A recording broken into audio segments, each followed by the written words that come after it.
축복. 본 말씀은 1970년 3월 22일 전 본부교에서 나려주신 참 아버님 말씀입니다. 이 땅 위에 살고 있는 수많은 사람들은 자신이 행복하게 되기를 바라고 있습니다. 선조로부터 어떤 유업을 상속받게 되기를 바라는 사람도 많고, 혹은 부모로부터 유산을 상속받게 되기를 바라는 사람도 많습니다. 그러나 부모로부터 상속을 받기 위해서는 형제들 가운데서 누구보다 정이 더 가서 부모가 너에게 나의 모든 것을 상속해 주겠다고 할 수 있는 아들, 딸이 되지 않으면 안 됩니다. 즉, 부모에게 인정받을 수 있는 기간을 거치지 않고는 상속을 받을 수 없으며 축복을 받는 자리에도 나갈 수 없다는 것입니다. 축복의 기원과 그 성립 조건. 원래 축복이란 말은 통일교회로부터 시작된 것이 아닙니다. 이 말은 지금까지 하나님이 복귀 섭리를 해 나오시면서 마음속에 실천되기를 바라셨던 것입니다. 하나님이 에덴 동산에서 아담 헤어를 창조하시고 그들에게 축복해 주시며 그것이 이루어지기를 바라셨던 것입니다. 그러나 그 축복을 아직까지 그 누구도 실천하지 못했습니다. 이처럼 하나님은 서글픈 입장에서 축복이 실천되기를 소원 중에 소원으로 고대하면서 지금까지의 역사 과정을 거쳐 나오셨던 것입니다. 이러한 4000년의 역사 과정을 거친 연후에 하나님이 본래부터 주시고 싶었던 축복을 최후로 결행하기 위해서 예수님을 이 땅 위에 보내신 것입니다. 하나님께서는 그러한 섭리 역사를 하셨지만 예수님 역시 그 축복의 자리까지 나아가지 못하고 돌아가신 것입니다. 그 이후에도 수천 년의 기독교 역사 과정에서 많은 기독교인들이 순교의 피를 흘리면서 싸워 나왔지만 아직까지도 그 하나님의 소원을 풀지 못했습니다. 그러므로 이 축복이란 말은 창세로부터 타락한 이후인 지금까지 역사 과정을 통하여 하나님의 내심 가운데 하나의 소원으로서 항상 바라며 나온 것입니다. 그 소원의 한나를 찾기 위해서 하나님이 지금까지 순환의 길을 걸어오셨지만 아직까지 이 날을 찾지 못하였습니다. 그러기에 이 한나를 찾는다면 이 날은 역사적인 해원성사를 할 수 있는 날이요, 하나님의 오랜 소원을 성취하는 날이 되는 것입니다. 인류는 타락하여 하나님을 중심 삼은 직계의 혈연 관계를 갖지 못하였습니다. 그렇기 때문에 하나님과 새로운 인연을 맺어 본래의 자리로 돌아가야만 축복의 자리에 나갈 수 있습니다. 그런데 우리가 타락한 사망의 세계에서 태어났기 때문에 하나님을 중심 삼은 생명의 세계로 돌아가기 위해서는 부활하지 않으면 안 된다는 것입니다. 그러나 여기서 탄생한 것만으로 끝나는 것이 아니라 우리가 장성할 수 있는 과정을 거쳐야 합니다. 그것을 거치기 위해서는 제반 탕감 조건을 세워가지고 나가야 됩니다. 제반 탕감 조건을 세워가지고 나가는 데 있어서는 개인적인 사명뿐만 아니라 국가적인 사명과 세계적인 사명도 함께 책임지고 나가야 됩니다. 이러한 책임을 중심 삼고 어떻게 해 나왔느냐에 따라 축복이라는 문제가 좌우되는 것입니다. 그런데 어떤 하나의 존재가 축복의 자리에 임하기 위해서는 반드시 먼저 갖추어야 할 것이 있습니다. 축복은 개인을 위한 것이 아니고 그 개인으로 하여금 종족, 민족, 국가, 세계를 대신한 새로운 가정을 이루도록 하기 위한 것입니다. 그 가정은 자기만의 가정이 아니라 민족과 국가를 대신하고 더 나아가서는 세계를 대표할 수 있는 가정입니다. 이러한 가정을 이루지 않으면 축복이 성립될 수 없습니다. 축복의 자리와 그 의미. 인류조상 아담 헤아는 개체로는 두 사람이지만 그들은 역사적 시발점에 서 있기 때문에 그 두 사람만으로 끝나는 것이 아닙니다. 그 두 사람을 통해서 새로운 가정이 현현될 것이요, 나아가서는 새로운 종족, 민족, 국가가 현현될 것입니다. 이러한 세계적인 기반이 결정되는 자리가 바로 축복의 자리입니다. 그러한 축복의 자리를 아담 해와가 타락함으로 말미암아 잃어버렸기 때문에 우리는 이것을 다시 복귀해야 할 입장에 서 있는 것입니다. 축복은 우리 개체의 축복에 한해서는 안 됩니다. 축복의 기반인 민족과 국가의 기준을 넘어설 수 있는 입장에서 축복을 받아야겠다고 다짐해야 합니다. 그래야만 복귀 승리의 완결을 볼 수 있는 것입니다. 그렇기 때문에 축복의 자리에 나가는 사람은 자신이 얼마나 엄중한 자리에 서 있는가 하는 것을 알아야 합니다. 그 자리는 과거로부터 지금까지 엮어온 역사 과정에서의 모든 슬픔을 청산지을 수 있는 자리요, 지금까지 성취하지 못했던 하나님의 소원이 새로이 출발할 수 있는 자리요, 새로운 미래를 출발하는 계기로 삼을 수 있는 한 기점이라는 것입니다. 지금까지의 6000년 역사는 하나의 남성을 찾기 위한 역사였습니다. 아담 가정에서부터 지금까지 수많은 선지 선열들이 희생의 대가를 치르면서 찾아 나온 것이 하나의 아담인 남성을 찾기 위한 것이었습니다. 그 남성을 찾은 후에는 그 남성으로 말미암은 하나의 여성을 찾아야 합니다.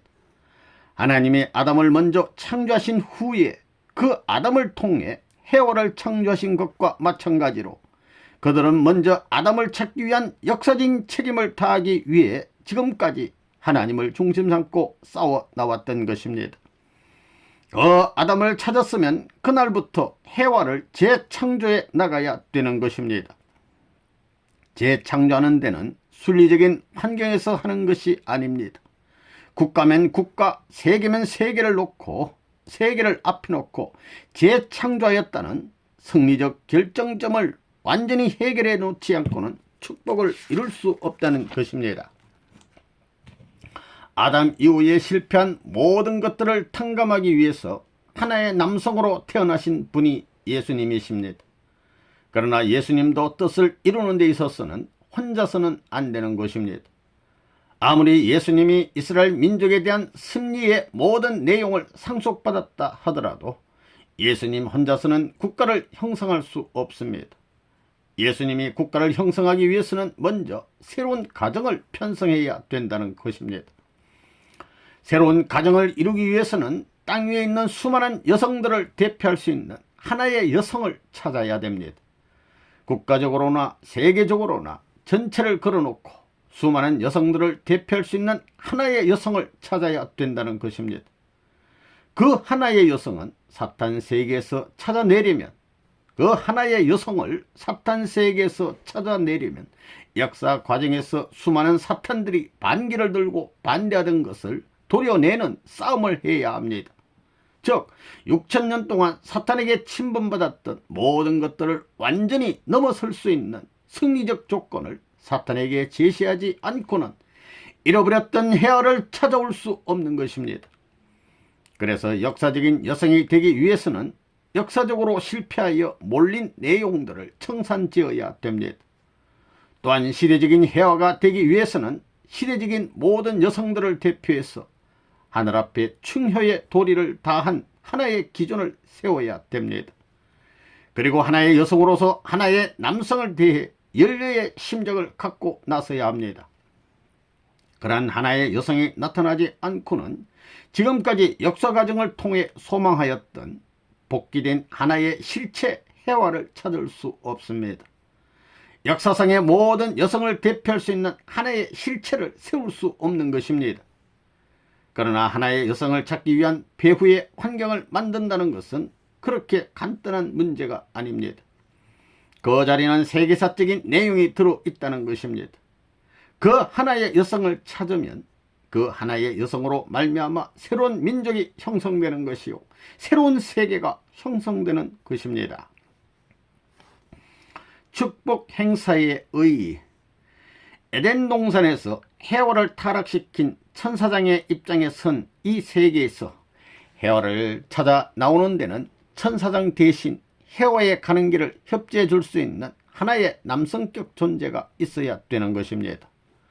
우리 통일교회에서는 1960년대를 중심으로 축복이라는 말씀이 나왔는데, 이러한 말씀과 생활을 우리에게 제시하게 된 것은 1960년대에만 해당하는 요구가 아니었습니다.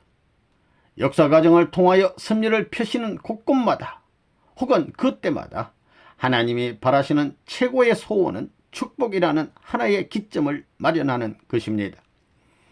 그래서 축복의 기점 위에 나타난 중심 존재는 그 시대라는 제한적 환경에만 처해 있는 존재가 아니라 세계사적인 내용을 지닌 중심 인물입니다. 그러기에 축복은 부부의 인연을 갖추는 것만으로 끝나는 것이 아니라 그 축복으로 말미암아 새로운 가정이 형성되어야 하고 새로운 종족, 새로운 민족, 새로운 국가가 형성되어야 합니다.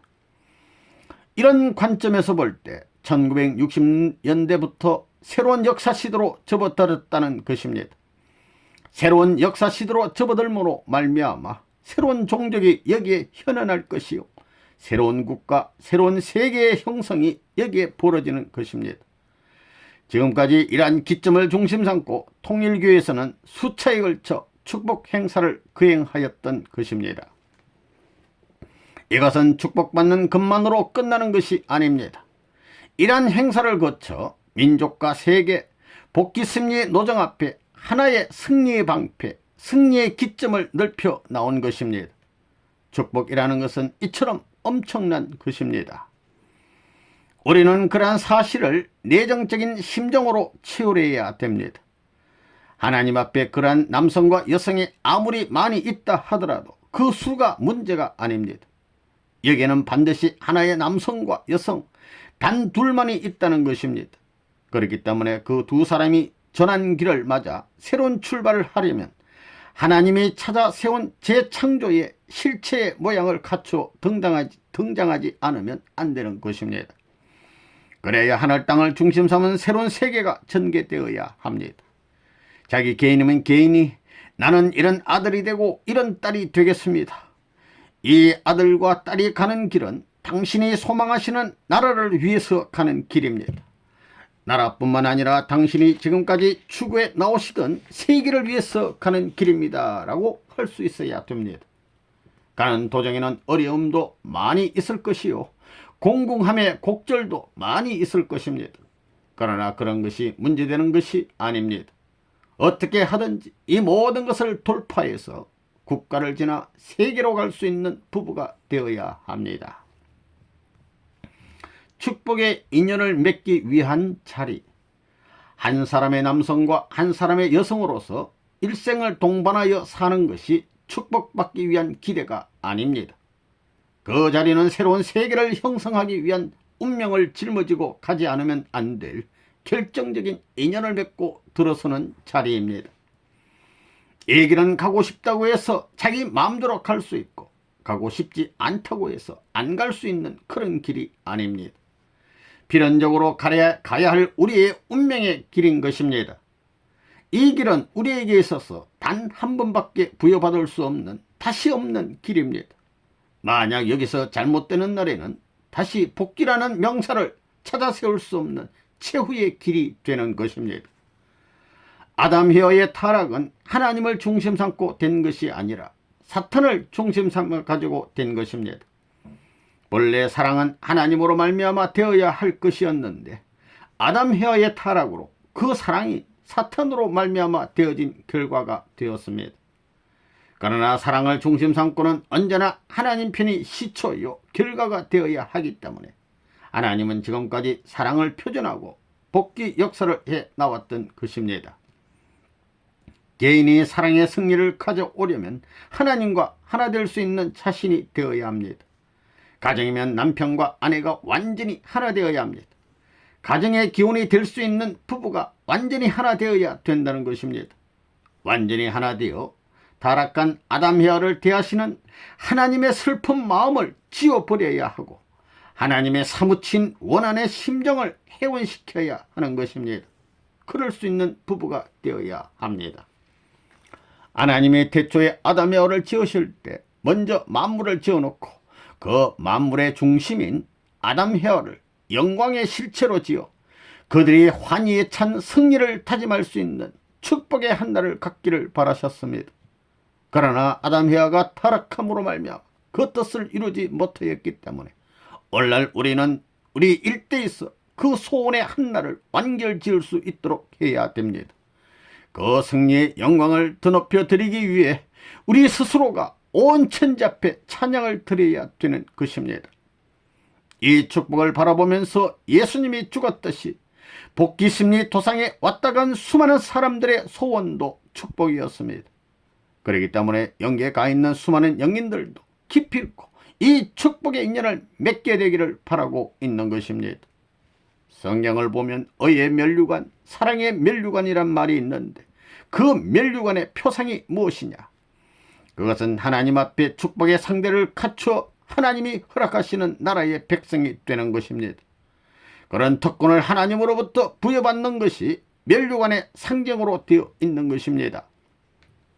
오늘날 통일교에서 이루어지는 이러한 축복은 평면적으로 제한된 환경의 자리에서만 미쳐지는 것이 아닙니다.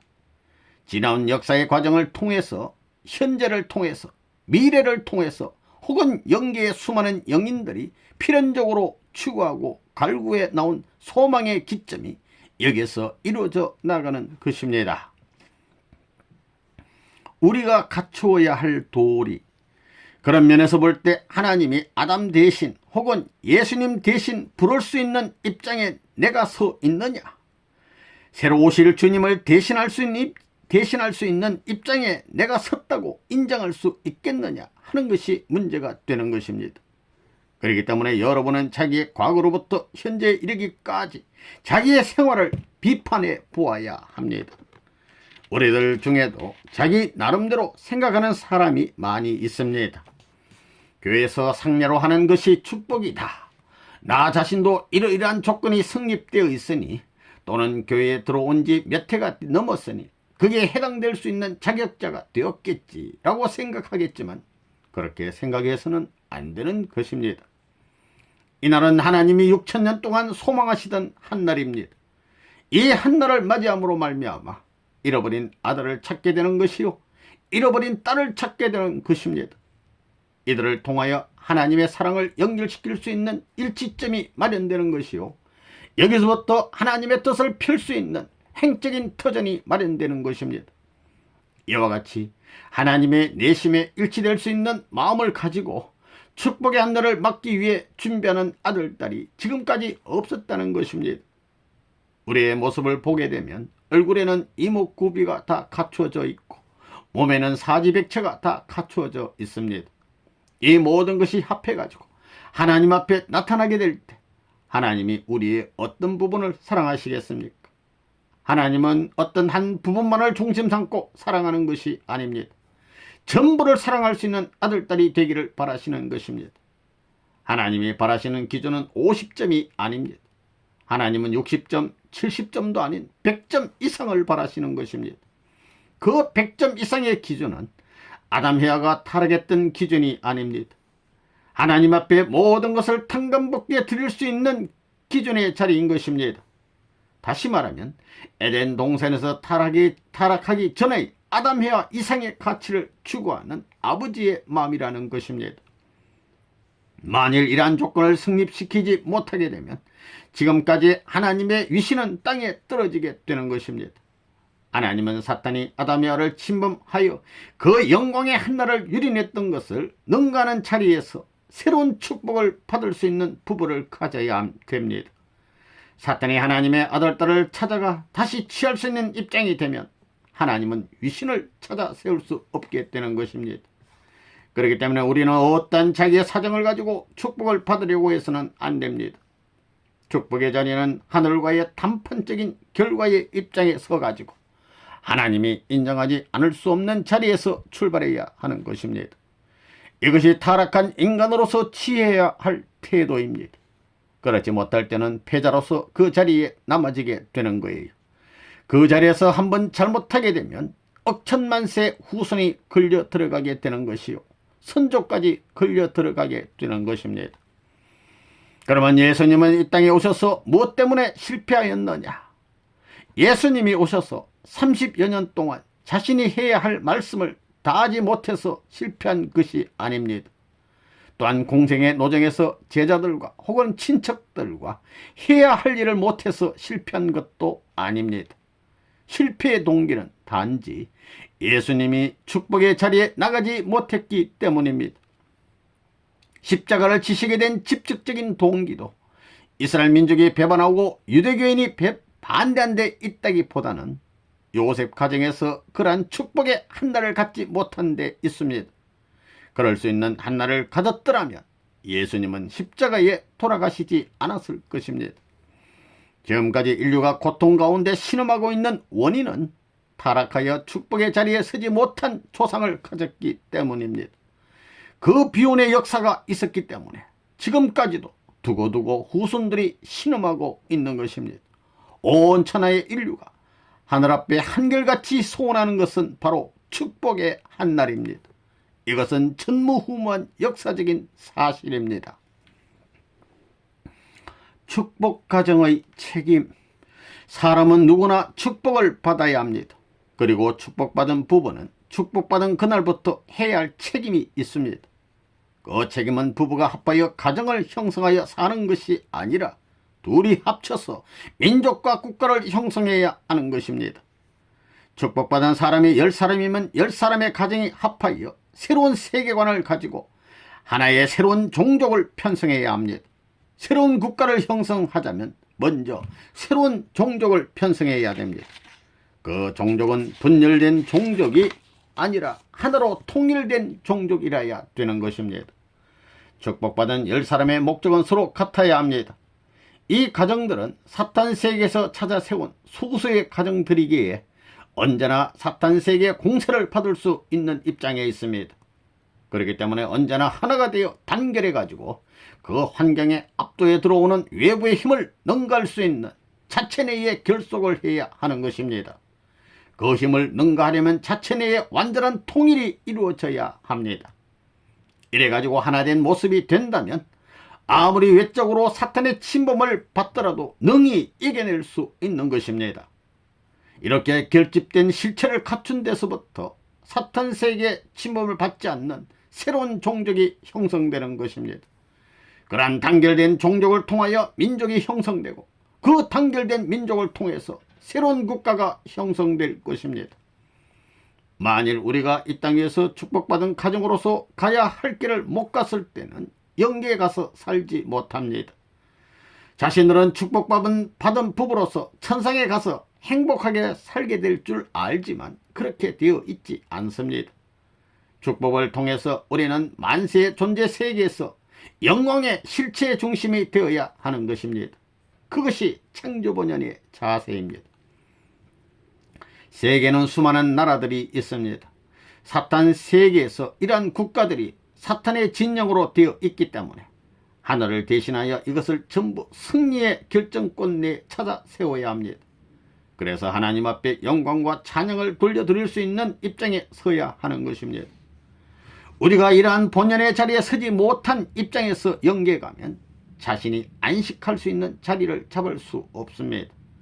그렇기 때문에 자기 남편 혹은 자기 아내뿐만 아니라 자식들까지도 이끌어서 세계를 복귀하는 데 협조할 수 있게 하지 않으면 안 되는 것입니다. 그런 입장에 선 가정이 바로 축복 가정들입니다. 우리가 알아야 할 것은 영계와 육계는 판이하다는 것입니다. 마음대로 생각할 수 있는 세계를 그대로 구체화시킨 세상이 영계입니다. 뜻을 대해 충성을 다하겠다고 마음속으로만 간직하지 말고 반드시 상대적인 실체를 동반해야 됩니다. 그래서 마음과 몸이 하나 되어 반드시 땅 위에서 좋은 결과를 가져와야 되는 것입니다. 우리가 땅 위에서 갖춰야 할 것을 다 갖추지 못하고 사탄에게 마음을 빼앗긴 입장에서 영계에 가게 된다면 실체의 행동을 어떻게 전개시킬 수 있겠습니까? 이 땅에서 책임을 못하게 될 때는 자신의 후손들을 대신 세워야 합니다.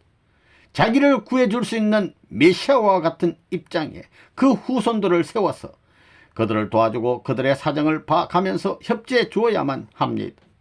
그들로 하여금 자신이 살아있을 때 하지 못한 책임 분야를 이룰 수 있게끔 협조해야 합니다. 이것이 재림 부활의 현상입니다. 만일 우리가 영계에 가서 재림 부활하지 않으면 안 되는 입장에 놓인다면 그런 자리에서 행복할 수 없습니다. 자기의 책임을 다하지 못한 사람은 책임을 다한 영광의 자리에 나갈 수 없습니다. 영계는 무한한 공적의 세계이기 때문에 자기의 책임을 수행하지 못하면 책임을 수행할 때까지 수천 수만 년의 시간이 연장될 수 있는 것입니다. 그러므로 오늘날 우리가 살아있는 이때가 얼마나 귀중한가를 알아야 합니다. 축복가정이 품어야 할 소원과 신념. 예수님이 찾아 세우고자 하시는 하나의 상대, 다시 말해 축복 대상자는 예수님 자신에게만 속한 사람이 아니라 세계를 대신할 수 있는 사람입니다. 그런 세계를 대신할 수 있는 중심 존재이기 때문에 그 중심 자리를 세계에서 임명할 수 있을 때까지 이 길을 가야 합니다. 그래서 누구든 축복 가정을 이뤘다 하더라도 이 길을 가야 하는 것입니다. 축복 가정들은 모든 일체의 소원을 국가와 세계를 위한 가정이라는 신념에 두어야 됩니다. 국가와 세계를 형성할 수 있는 하나님의 대신자라는 책임감을 갖고 또 그런 마음을 가지고 일체의 행동을 거기에 결속시킬 수 있어야 됩니다. 우리가 제한된 환경에서 일을 하더라도 누구의 명령을 받아 일을 하느냐가 중요합니다. 하나님의 명령을 받고 혹은 세계와 국가의 소명을 받아 일을 하고 있다는 신념을 가져야 합니다. 세계를 대신한 일, 국가를 대신한 일을 제한된 환경에서 하고 있는 것입니다. 개인을 중심 삼은 일도 마찬가지입니다. 그것은 명령을 받은 배후가 다름에 따라 그 일의 결과도 다르게 되는 것입니다. 세계를 대표해서 일을 하는 것이 내 개체에서 하는 일과 별반 차이가 없는 것 같지만 세계의 명령을 받고 나와서 일을 한다고 할 때는 세계에 결속되는 것입니다. 마찬가지로 국가의 명령을 받고 나와서 일을 한다고 할 때 환경은 제약될지라도 이것은 국가 앞에 기여되는 것입니다. 그러므로 오늘날 개인의 생활 혹은 축복가정들의 생활은 자기 부부를 위해서만 산다는 관념을 초월하라는 것입니다. 그렇지 않으면 이 땅 위에 탕감 조건을 세워 세계를 복귀하는데 공신이라는 기준을 남길 수 없는 것입니다. 우리가 그런 기준을 남기지 못한다면 영계에 가서 자신의 갈 길을 관리할 수 없습니다. 만일 그런 입장에서 영계에 간 사람이 있다면 그 사람에 대해서는 엄격히 처리할 수밖에 없는 것입니다. 그렇기 때문에 우리가 축복을 받고 나가야 하는 그 길은 자기 부부만을 위한 길이 아니라는 것입니다. 부부를 위하기 전에 종족을 위해야 부부로서 안식할 수 있는 자리가 벌어지는 것입니다. 종족은 국가를 위해야 하고 국가는 세계를 위해야 안식할 수 있는 자리가 만들어지는 것입니다. 이런 관점에서 축복이라는 것이 개인을 위한 것이 아니라는 것입니다. 우리 각자가 축복은 전체를 대표하는 것이다 라는 신념을 가지고 가야만 됩니다. 그러한 입장에서 서로가 하나 되어 가정을 형성하게 될 때 비로소 그 가정은 세계로 향할 수 있는 가정이 되는 것입니다. 그러한 축복 가정이 한 가정밖에 없다 할 때는 그 한 가정이 그 책임을 절대적으로 져야 되는 것입니다. 그런 신념 밑에서 나아가는 가정들이 많으면 많을수록 그렇게 나아가는 과정에서 한 가정이 남아지게 되면 복귀 역사는 진전되는 것입니다. 그러나 같은 길을 가는 가정이 아무리 많다 하더라도 서로 의지만 해서는 안 됩니다. 각자가 자체의 자주성을 가지라는 거예요. 그런 가정이 국가를 위한 가정이요 세계를 위한 가정입니다. 그런 자각 밑에서 나가는 가정이라면 그 가정에서 태어난 후손들도 국가를 위하고 세계를 위하는 사람이 될 것입니다. 그렇게 되면 역사적인 남편과 아내가 되고 후손은 하나님의 복귀 승리 도상에서 세계를 복귀할 수 있는 필요한 종족이 될 것입니다. 그런 종족적인 인연을 갖출 수 있는 부부가 된다면 그들은 새로운 세대의 초상의 자리에 등극될 것입니다. 이런 엄청난 책임과 사명을 부여받을 수 있는 인연을 결정짓기 위해서 참석하는 자리가 축복의 자리인 것입니다. 축복 가정이 가야 할 길. 축복을 받는 데 있어서 상습적인 관념으로 그 과정을 거치는 자가 되어서는 안 됩니다. 과정만 거쳐가지고는 안 된다는 것입니다. 축복에 얽혀진 사연이나 인연이 얼마나 기막히게 엉클어져 있는가 하는 것을 알아야 합니다. 그것을 알고 나오게 되면 세계가 좌우되는 거예요. 그 하나의 목적을 향하여 방향을 맞춰 나가게 되면 세계가 그 방향을 향하여 오는 것입니다. 축복받은 부부들은 자기들 마음대로 살 수 없습니다. 하나의 공약을 위하여 혹은 나라의 공약을 위하여 살아야 됩니다. 자기 상대가 잘나고 못난 것이 문제가 아니라 가야 할 목적성이 문제라는 것입니다. 그렇기 때문에 자기를 사랑하기 전에 먼저 국가를 사랑하고 세계를 사랑해야 하는 것입니다. 이것이 축복받은 가정으로서 가야 할 길입니다. 남편이나 아내 모두 마찬가지입니다. 그들에게 나를 사랑하는 대신 나라를 사랑하고 세계를 사랑하고 하늘을 사랑하라고 할 수 있어야 하는 것입니다. 만약 아담과 하와가 타락하지 않았으면 그들이 사랑하는 것은 하늘 땅을 대신한 사랑이 되는 것이요, 세계를 대신한 사랑, 국가를 대신한 사랑, 민족을 대신한 사랑이 되는 것입니다. 전부가 그로 말미암아 시작되는 것입니다. 축복가정은 본래 인간 시조가 타락하여 하늘을 대하여 하지 못한 사랑을 찾아야 될 운명이요, 세계와 나라에 대하여 하지 못한 사랑을 찾아야 될 운명입니다. 이것은 국가를 넘고 세계를 넘어 하늘을 사랑해야 되는 것입니다. 그렇기 때문에 우리는 하늘을 사랑했다는 공인을 받아서 세계를 사랑해야 하고, 세계를 사랑했다는 공인을 받아서 국가를 사랑해야 하고, 나라를 사랑했다는 공인을 받아서 종족을 사랑해야 하고, 종족을 사랑했다는 공인을 받아서 가정을 사랑해야 합니다. 이렇게 가정까지 사랑했다는 공인을 하늘 앞에 인정받고 난 후에 비로소 부부끼리 사랑해야 합니다. 자기 가정보다 종족을 더 사랑해야 하고, 나라를 더 사랑해야 하고, 세계를 더 사랑해야 되는 것입니다. 그런 다음에 자기의 친척과 축복받은 동료들을 사랑해야 된다는 것입니다. 이렇게 해서 서로가 연결된 하나의 가정이 있다면 그 가정은 아무리 많은 사람들 가운데 있다 하더라도 보면 표시가 나는 것입니다. 남자와 여자가 하나 되어 결합한 그 가정에서는 국가를 사랑하는 모양, 세계를 사랑하는 모양, 하늘을 사랑하는 모양이 나타난다는 것입니다. 그렇기 때문에 지금까지 세상 부부들이 간섭적으로 할 수 있는 것을 축복가정은 해서는 안 되는 겁니다. 아내 된 사람은 그러한 남편이 되지 않도록 정성을 들여야 하고, 남편 된 사람도 그러한 아내가 되지 않도록 정성을 들여야 됩니다. 서로가 힘에 힘을 합하여 도와주고 인도해 주어야 합니다. 그 길을 가는 데 있어서 상심하지 않도록 서로가 용기를 주고 서로가 인도하며 인도를 받아야 할 책임을 같이 지고 있는 것이 부부요 가정이라는 것입니다. 축복받은 가정은 축복받은 그날부터 각자 이중적인 십자가를 지고 가야 합니다. 남자는 자기의 세계만이 아니라 여자의 세계까지도 책임을 져야 하고, 여자 또한 자기의 세계만이 아니라 남자의 세계까지도 책임을 져야 합니다. 이렇게 둘이 책임지고 나가는 길에 있어서 사탄이 참수할 수 있는 내용을 남겨서는 안 됩니다. 이것이 축복받은 사람들의 책임입니다. 축복 가정의 생활. 그렇게 갈 수 있는 나 자신이 되어 있느냐 하는 문제, 그럴 수 있는 내용을 나 자신이 갖추었느냐 하는 문제를 놓고 여기에 탕감 조건이라는 말이 나온 것입니다.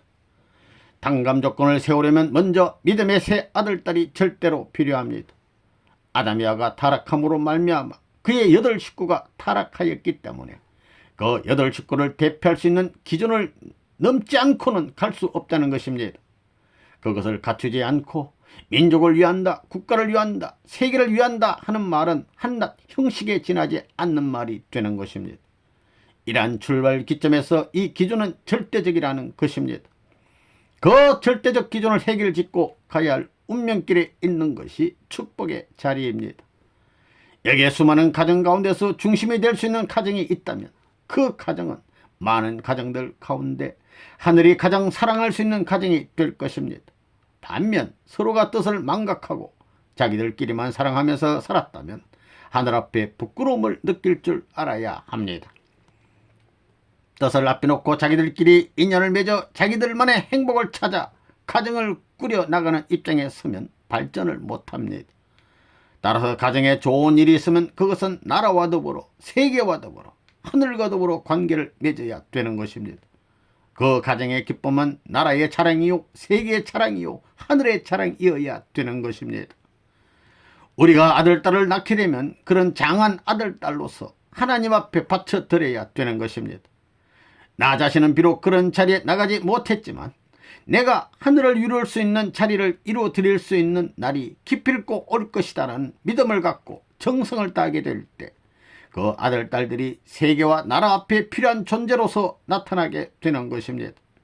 그러나 자기들을 중심 삼고 자기의 행복을 모색하는 가정은 하늘의 뜻을 이용하려는 것밖에 안 됩니다. 우리는 이것을 구하는 데 있어서 치열한 전투를 해야 됩니다. 내가 그를 끌고 가든가 그가 나를 끌고 가든가 해서 어차피 두 사람 중에서 한 사람이라도 먼저 가야 됩니다. 그들 중에 한 사람은 앞에 가고 한 사람은 따라가는 입장에 서야만 반드시 이 길을 갈 수 있는 것입니다. 그러면 여기에서 누가 주체가 되고 누가 상대가 되느냐? 신앙생활에 있어서 주체가 될 수 있는 사람이 자기 부인이라면 설사 부인이라 해도 모시고 가야 됩니다. 부인 앞에 절대 복종해야 됩니다. 남자라고 해서 큰소리 쳐서는 안 됩니다. 여자도 마찬가지입니다. 남자가 주체가 되어 책임을 졌을 때는 남자에게 외적인 문제를 가지고 이러쿵저러쿵 하지 말라는 것입니다. 문제는 뜻에 대해서 얼마나 충성할 수 있느냐 하는 것이 문제입니다. 서로가 자기의 생명의 중심이 될 수 있는 그것이 문제라는 것입니다. 그렇기 때문에 개체가 바라는 상대적 기준이 아니라 해도 낙심하지 말라는 것입니다. 그가 뜻을 위하는 마음이 자기보다 앞서 있으면 그를 통해서 세계를 찾아 나가겠다고 해야 되는 것입니다. 그럴 수 있는 남성, 그럴 수 있는 여성을 찾아 나서야 하는 것입니다. 외적인 형태를 갖춘 박사보다 순진하고 순박한 농촌 출신들이 더 복될 수도 있는 것입니다. 자기를 내세우며 큰 소리로 떠드는 사람보다도 묵묵히 끌면 끄는 곳으로 가고 어떤 장소에 놓아두면 영원히 그 자리를 지킬 수 있는 그런 사람이 하늘 앞에 더 필요한 것입니다. 축복은 두 번 있을 수 없다. 우리가 뜻을 앞에 놓고 가는 데 있어서 자기 욕심을 부리다가는 거꾸로 가는 것입니다. 거기에는 자기의 욕심을 개입시킬 수 없는 것입니다. 만일 축복받고 나서 서로 자기의 이익을 위해 욕심을 부리며 사는 부부가 있다면 그 부부는 아담 해와가 타락했던 모습을 다시 재현하는 것이 될 것입니다. 타락이란 욕심에서 비롯된 것입니다. 축복은 어디까지나 하나님을 중심 삼고 사랑의 인연을 맺어 나와야 하는 것입니다. 나는 이런 사람이 좋아하며 자기만을 내세우는 사람에게는 절대 하늘이 동조하지 않을 것입니다. 자기들끼리 마음에 있었던 사람은 절대 축복을 안 해줍니다. 축복받기 위해서는 신앙의 정규 과정을 거쳐야 됩니다. 본래 사랑은 하늘로부터 시작되어야 하는데 인간이 타락함으로 말미암아 사탄으로부터 시작되었습니다. 타락은 사탄으로부터 해와로부터 행적으로 시작된 것입니다. 우리는 그 행적인 후손입니다. 그렇기 때문에 우리는 축복 과정으로서 현재의 입장에서 머물 것이 아니라 발전을 해야 됩니다. 국가의 운세를 얻고 세계의 운세를 얻고 태어날 수 있는 후손을 낳아야 된다는 것입니다. 결혼이라는 것은 새로운 민족, 새로운 국가를 형성하기 위하여 그럴 수 있는 인재를 모색하고자 하는 것입니다. 지금까지 사람들은 자기를 위해서 결혼을 한다고 하지만 우리 통일교의 결혼은 민족을 위하고 세계를 위하는 데 있습니다. 민족은 둘이 있을 수 없습니다. 우리는 민족을 위한 부부이기 때문에 결혼을 한 번밖에 하지 못하는 것입니다. 우리는 세계를 위하고 하나님을 위하는 부부이기 때문에 결혼을 한 번밖에 하지 못하는 것입니다. 정성의 중요성. 그렇기 때문에 우리가 결혼하여 사는 동안 아무리 못 살고 어렵더라도 세상에서 가장 비참한 생활을 한다 하더라도 낙심하지 말라는 것입니다. 비참하게 생활하지만 자기의 가정이 역사 노정에 있었던 수많은 가정들을 구원할 수 있는 구조의 가정이 될 수 있다는 것입니다. 아무리 어려운 입장에서 불행하게 산다고 해도 그것을 단식하지 말라는 것입니다. 그 자리가 세상의 모든 사람들을 탕감복귀시키기 위해서 또는 영계에 있는 영인들이라든가 앞으로 올 후대의 후손들을 위하여 대신 길잡이가 되어 갈 길을 열어주는 주체자가 되는 자리라고 생각하라는 것입니다. 그러한 구조의 입장에 서기 위해서 내가 지금 살아가고 있다고 생각해야 됩니다. 통일교에서 축복받은 부부는 자기 아내가 죽고 혹은 남편이 먼저 죽었다 하더라도 한탄하지 말아야 합니다. 자기 마음대로 재혼해서도 안 됩니다. 마음대로 했다가는 영계에서 걸리는 거예요. 이것은 반드시 하늘 앞에 보고하여 하늘이 지도하는 대로 가야 하는 것입니다. 그렇게 되지 않았을 때 결과가 어떻게 될 것이냐? 땅 위에서는 나타나지 않습니다. 하지만 영계에 가보라는 것입니다. 그 사람은 틀림없이 사탄보다 더 악한 입장에 서게 되는 것입니다. 이 문제를 바탕으로 해서 역사가 6,000년 동안 디님이 것입니다. 이렇듯 축복의 자리는 어마어마한 자리입니다. 적당히 자기의 감정을 통해 가지고 할 수 없는 일입니다. 한 생명의 가치는 우주보다도 귀한 것입니다. 그 한 사람을 책임지는 데 있어서 영혼을 중심 삼고 책임져야 됩니다. 이런 문제가 좌우되는 자리가 축복의 자리입니다. 자기의 일생에서 그러한 한때를 가졌다면 그런 행복한 사람입니다. 이러한 엄청난 축복의 자리에 가담하기 위해서는 역사적인 결심을 해야 합니다. 우리는 지금 현재 입장에서 종족을 중심 삼고 국가와 세계에 연결되어 있는 그러한 자리에 서 있습니다. 이런 자리에서 세계 인류를 대신하고 민족을 대신하고 종족을 대신해서 제사장의 책임을 감당하겠다는 선서를 해야 됩니다. 우리 가정은 역사시대에 있어서 하늘을 중심 삼고 남아줄 수 있는 가정이요, 세계 앞에 필요했던 가정이요, 당신의 사랑의 세계에서 필요했던 가정이라는 절대적인 내용을 남기겠다는 결의 밑에서 축복을 받아야 됩니다. 하나님이 찾아 나오시는 그 가정의 기준이 우리 자신의 가정에만 국한된 것이 아닙니다. 하나님이 찾아 세운 가정은 세계로 갈 수 있는 것입니다. 국가를 대표할 수 있고 세계를 대표할 수 있고 하늘을 대표할 수 있는 가정을 만들기 위해서 찾아 나온 걸음이 축복의 걸음이기 때문에 하늘 부모의 가정을 통해서 축복을 받아야 합니다. 축복을 받고 난 후에 정성들이는 가정으로서의 정상적인 길을 갈 때 그 아들, 딸은 대운을 타고 태어날 것입니다. 그 아버지와 어머니가 아무리 못났다 하더라도 그들의 자녀들은 하늘의 운세를 타고 난다는 것입니다. 그러니 하늘의 운세를 타고 날 수 있는 후손은 부모가 정성들이는 기준에 따라 그 내용이 결정된다는 것입니다. 나라를 위해서, 세계를 위해서, 하늘을 위해서 얼마만큼 그 마음이 간절했느냐에 따라, 얼마만큼 지성을 다했느냐에 따라 앞으로 태어날 후손의 운명이 좌우된다는 것입니다. 자기의 욕심을 가지고 움직여 보았댔자 하늘이 그에게 동조하는 것이 아니라 떠나는 겁니다. 자기 개인의 욕망을 충족시키기 위한 사랑을 가지고 나오게 될 때는 하나님은 거기에 같이 하시지 않는 것이요, 반드시 세계와 국가, 민족을 위한 자리에 있을 때에 같이 하신다는 것입니다. 그래서 보다 넓고 높은 사랑을 찾아 세워야 하는 것이 축복가정의 길이라는 것입니다. 축복받는 데 있어서 나는 누구 하면 좋겠다 하고 이렇게 마음속에 자기의 짝으로 맺어주기를 바라는 사람이 있다면 그는 하나님을 모독하는 사람입니다. 에덴 동산에서 아담과 하와가 타락할 때와 마찬가지입니다. 아담과 하와가 장성이 완성급에서 타락할 때 서로가 자기의 상대인 것을 확실히 몰랐다는 것입니다. 모르는 자리에서 사탄의 유혹으로 말미암아 부지불식간에 그런 결과를 가져왔다는 것입니다. 축복 상대의 결정은 하늘이 하시는 것입니다. 부모가 하시는 겁니다. 즉 아담의 아버지 되는 하나님이 하시는 것입니다. 이런 것을 볼 때 한국의 전통 혼례법이 천법에 합당한 결혼 방법이라는 거예요. 부모의 승낙 없이는 절대로 결혼을 못한다는 것입니다. 그렇기 때문에 아들, 딸 되는 사람들은 자기가 좋아하는 사람이 있어 마음에 있거든 그 즉시 부모에게 보고하라는 거예요. 그 사람을 좋아한다는 말이 입에서 나오기 전에 먼저 부모의 공인을 받으라는 것입니다. 둘이 사귀어도 좋다고 인정해주면 그것은 괜찮은 것입니다. 보고하고 연애를 하는 것은 죄가 안 된다는 것입니다. 그러나 보고하지 않고 하는 일은 인정할 수 없습니다. 우리의 세계는 타락한 결과의 세계입니다.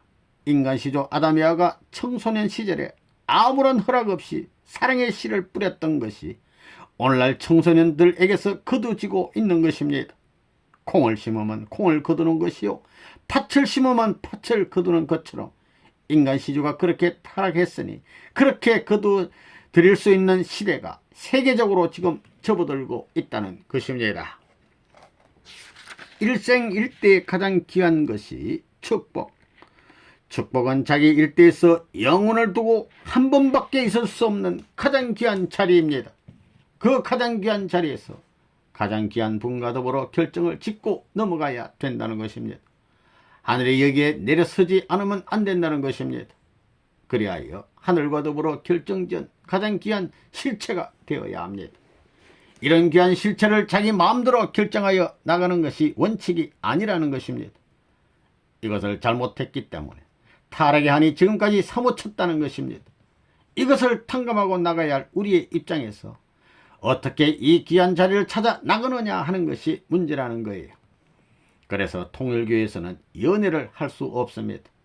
사랑은 하늘로부터 시작하여 하늘로부터 끝나야 된다는 것입니다. 그러면 앞으로 세계를 중심 삼고 축복의 때가 있을 때는 어떻게 될 것이냐? 우리에게 축복을 상속해 주는 거예요. 그 아버지가 소유하고 있는 것을 아들에게 물려주면 그것은 아들에게 넘어가는 것입니다. 그 소유권은 마찬가지라는 것입니다. 거기에 수확된 모든 결실을 상속받은 사람이 관리하는 것처럼 그 상속받은 사람이 아무리 나이가 어리고 자기보다 젊더라도 그 사람의 관리 밑에서 조정받아야 하는 것입니다. 여기서는 잘나고 못나고가 문제되지 않습니다. 앞으로 선생님이 이것을 인계해주게 될 때는 우리는 그 상속받은 사람이 아무리 불구자라 해도 그 사람 앞에 가서 축복을 받아야 됩니다. 그럴 때가 곧 올 것입니다.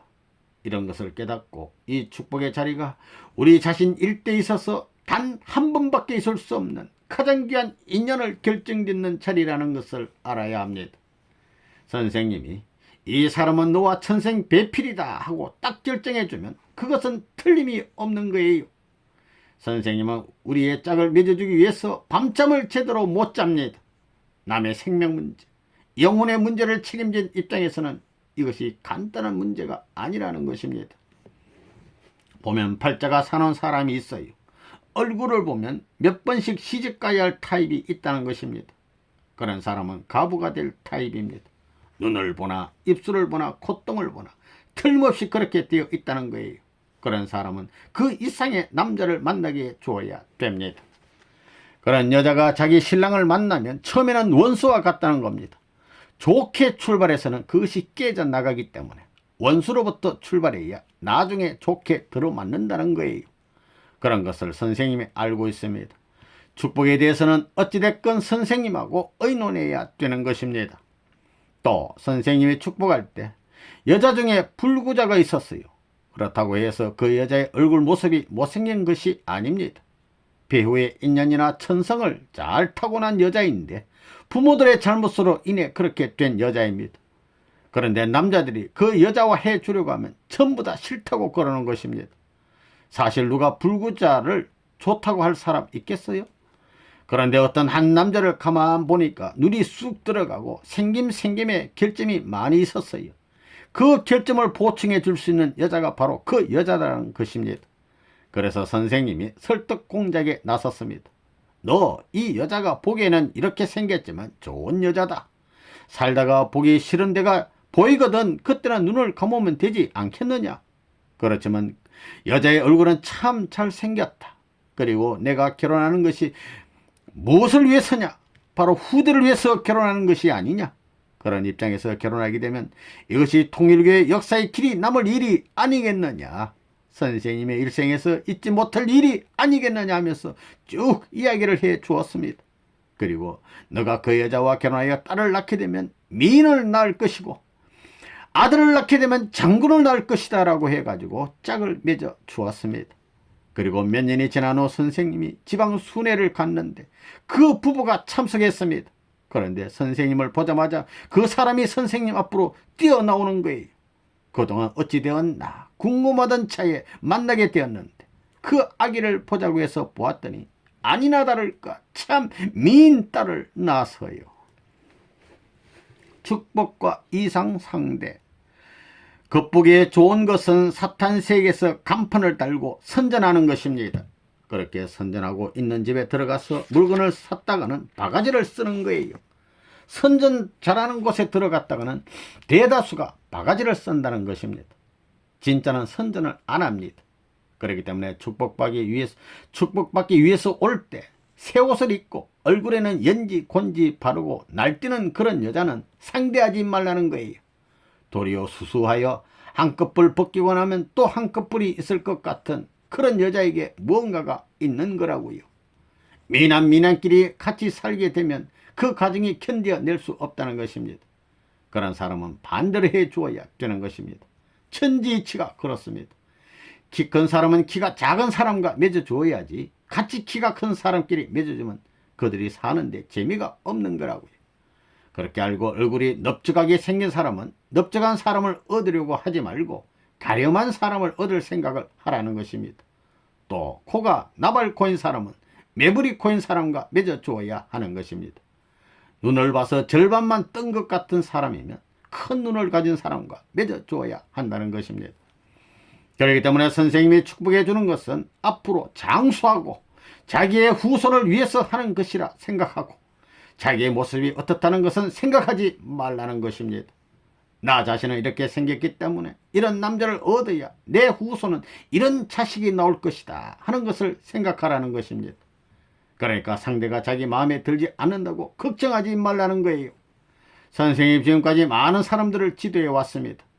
지금까지 축복해 준 사람들의 아들, 딸을 보면 대체적으로 그 부모보다 더 낫더라는 거예요. 그것은 내가 결합을 잘 해 주었다는 얘기가 되는 것입니다. 한국에서 궁합을 잘 보기로 유명한 이 모씨라는 사람이 있었습니다. 그 사람이 우리 원리를 알고 나서 선생님을 상당히 존경하는 사람이 되었습니다. 그 사람이 말하기를 자기의 전업이 그것이기 때문에 선생님이 축복을 하는 데 있어서 자신이 도와주어야 되겠다는 겁니다. 그래서 선생님, 나는 필요 없어 하면서 도대체 영감은 하루에 몇 쌍이나 할 수 있어 하고 물으니 한 쌍 하려면 적어도 일주일은 걸려야 됩니다 하고 말하는 거예요. 그런 식으로는 나에게 안 통한다는 거예요. 그 영감이 묻기를 그럼 선생님은 하루에 몇 쌍까지 하십니까 하니 하루에 보통 70쌍은 해야 된다라고 했습니다. 선생님이 그 사람에게 지금 당신이 하고 있는 시가고 통일교에서 하고 있는 시가고 한번 대결해 보자고 하면서 선생님이 자료를 쑥 뽑아다 보여주었습니다. 그랬더니 그 사람이 여기서 탐복을 하는 거예요. 과연 선생님이십니다. 그러는 거예요. 어쩌면 그럴 수 있느냐는 것입니다. 가령 어떤 여자는 여차하면 급살 맞을 죽을 여자로서 천하의 그 여자에게 맞는 남자를 고리로 해도 고를 수가 없는데 어쩌면 그 남자를 짝으로 잘 맞춰 놓느냐는 것입니다. 이렇듯 선생님에게는 무엇인가 있다는 겁니다. 보면 벌써 무엇인지 모르게 느끼는 것이 있다는 거예요. 결혼이라는 것은 함부로 하는 것이 아닙니다. 길거리에서 오다가다 만난 사람끼리 하는 것이 아닙니다. 자기들끼리 정이 들었다고 하여 결혼하면 결혼한 즉시 이변이 벌어질 수도 있는 거예요. 서로가 맞지 않기 때문입니다. 소나무는 소나무끼리 접붙여야 됩니다. 서로가 맞는 형이 있다는 것입니다. 그러니 자기들 나름의 입장에서 통과하려는 자리에는 절대 서지 말라는 거예요. 축복이란 것은 앞에서도 말한 것과 같이 나라를 위하고 세계를 위하여 하는 것입니다.